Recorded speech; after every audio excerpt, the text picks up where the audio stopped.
پتہ ہے کیا، جب زندگی کے بوجھ سے تمہارا دم گھٹنے لگتا ہے، جب تمہارے اندر کی آواز چیخ اٹھتی ہے کہ بس مجھ سے اب اور نہیں ہوتا، تو جانتے ہو اللہ وہ سن رہا ہوتا ہے جو تمہارے دل کے اندر ٹوٹ پھوٹ کو بھی جانتا ہے۔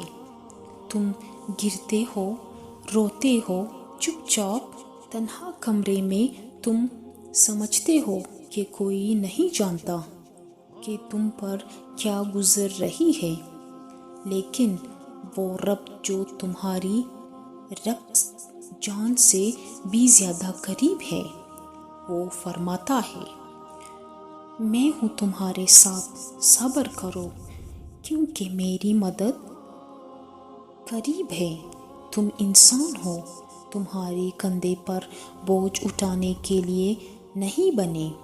تمہیں رونا بھی ہے، رکنا بھی ہے، لیکن ہار نہیں ماننی ہے، کیونکہ تمہارا رب کبھی ہارتا نہیں۔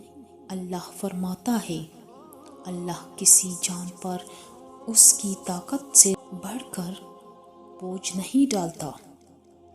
تو جو دکھ تم پر آیا ہے، جو آزمائش تمہارے حصے میں آئی ہے، یقین جانو اللہ جانتا ہے تم اس سے گزر سکتے ہو۔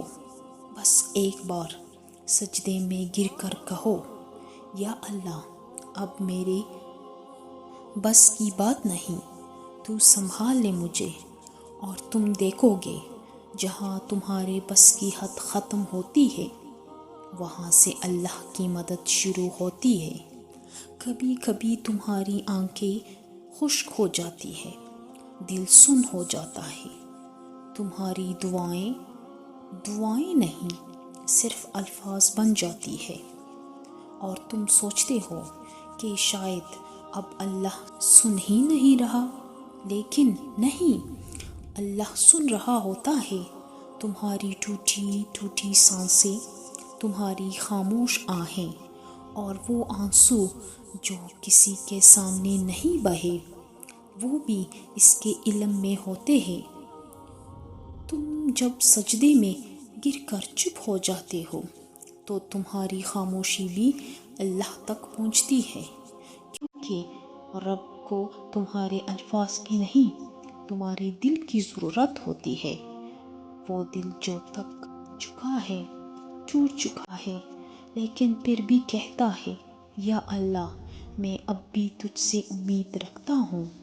اور رب فرماتا ہے، مایوس نہ ہو، میری رحمت سے کبھی مایوس نہ ہو، کیونکہ میں گناہوں کو معاف کرنے والا ہوں۔ اور جانتے ہو لوگ تھک جاتے ہیں تمہیں سن کر، دنیا تمہارے درد کو نظر انداز کر دیتی ہے، لیکن اللہ وہ تمہارے ہر دکھ کو گنتا ہے، اور جب وقت آتا ہے تو وہ ایسے دروازے کھولتا ہے جہاں تم نے دستک بھی نہ دی ہو۔ تو بس تھوڑی دیر اور صبر کر لو، تھوڑا سا اور اللہ پہ یقین رکھ لو، کیونکہ جس اللہ نے تمہیں یہاں تک پہنچانا ہے، وہ تمہیں ضائع نہیں کرے گا۔ بس تم فالتو میں نا امید ہوتے ہو۔ اللہ ہے نا، اگر آپ کو میری بات سمجھ آئے تو اس پر ضرور عمل کریے گا، اور کامنٹ سیکشن میں ضرور بتائیے گا، دعاؤں میں یاد رکھیے گا۔ اللہ آپ سے بہت محبت کرتا ہے۔ جزاک اللہ۔